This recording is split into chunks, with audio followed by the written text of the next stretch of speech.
विमान ने अभी उड़ान भरी ही थी कि तभी पायलट की नजर सामने एक बेहद डरावने नजारे पर पड़ती है। अगले ही पल जोरदार टक्कर होती है और प्लेन के दोनों इंजन फटकर बंद हो जाते हैं। कैप्टन सली बार बार इंजनों को दोबारा चालू करने की कोशिश करते हैं, लेकिन हर कोशिश बेकार साबित होती है। दूसरी तरफ विमान में बैठे 155 यात्रियों को इस बात का बिल्कुल अंदाजा नहीं होता कि उनकी जान बहुत बड़े खतरे में है। फ्लाइट अटेंडेंट्स सिर्फ उन्हें शांत रखने की कोशिश करते हैं और कहते हैं कि प्लेन सिर्फ खराब मौसम की वजह से हिल रहा है। उधर को पायलट तुरंत इमरजेंसी चेकलिस्ट निकालता है और दोनों इंजनों के फेल होने की प्रक्रिया को फॉलो करना शुरू कर देता है। कैप्टन सली तुरंत कंट्रोल टावर से संपर्क करते हैं और मदद मांगते हैं। जैसे ही टावर को असली स्थिति का पता चलता है, वे तुरंत प्लेन को एयरपोर्ट वापस लौटने का आदेश देते हैं। लेकिन अब समय बहुत तेजी से निकल रहा था। सिर्फ कुछ सेकंड की बातचीत के दौरान ही प्लेन की ऊंचाई खतरनाक तरीके से नीचे गिर चुकी थी। नीचे एक भीड़ भाड़ वाला शहर मौजूद था। कैप्टन सली तुरंत समझ जाते हैं कि अब वापस मुड़ना नामुमकिन है। अब उनकी बचने की आखिरी उम्मीद सिर्फ नदी पर इमरजेंसी लैंडिंग थी, लेकिन पानी पर लैंडिंग करना बेहद जोखिम भरा था। अगर प्लेन का शरीर या उसके पंख पहले पानी से टकराते तो पूरा विमान कुछ ही सेकंड में टूट सकता था। इसी वजह से कंट्रोल टावर लगातार उन्हें पास के एयरपोर्ट पर उतरने के लिए कहता रहता है, लेकिन सली जानते थे कि इंजन फेल होने के बाद वहां तक पहुंचना अब संभव नहीं है। कुछ ही देर बाद प्लेन का सिग्नल रडार से गायब हो जाता है। अब विमान जमीन से सिर्फ 500 मीटर ऊपर था। पायलट तुरंत इमरजेंसी लैंडिंग का अलर्ट जारी करता है। कैबिन के अंदर फ्लाइट अटेंडेंट्स यात्रियों को जोरदार टक्कर के लिए तैयार रहने को कहते हैं। जैसे ही सभी लोग अपनी पोजीशन ले लेते हैं, कैप्टन सली पूरी ताकत से कंट्रोल संभाल लेते हैं। अपने सालों के उड़ान अनुभव का इस्तेमाल करते हुए वे प्लेन को सुरक्षित नीचे लाने की कोशिश करते हैं। फिर आखिरकार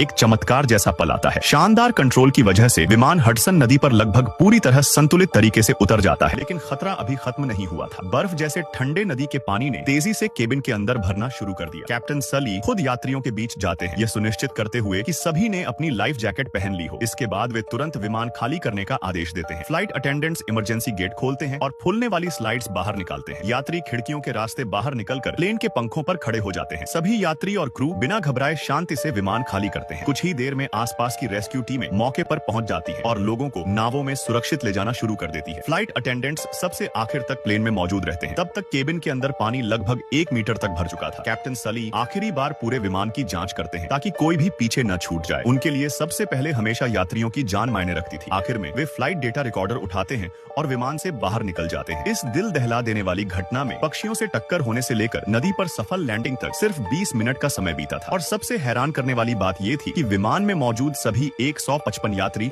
और क्रू पूरी तरह सुरक्षित बचा लिए गए।